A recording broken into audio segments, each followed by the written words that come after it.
Saat ini KPK telah menetapkan RL selaku Wali Kota Ambon dengan dugaan atas tindak pidana pencucian uang.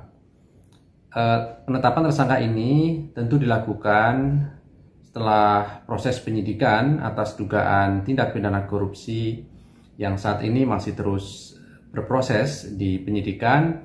Kami menemukan adanya bukti permulaan dugaan unsur-unsur pasal tindak pidana pencucian uang, yaitu menyamarkan ataupun menyembunyikan asal-usul dari aset-aset yang diduga dimiliki oleh tersangka dimaksud.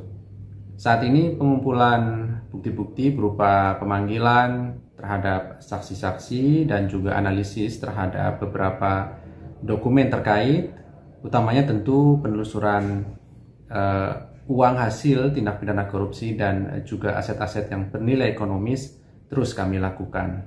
Setiap perkembangannya kami pastikan juga selalu kami informasikan kepada masyarakat.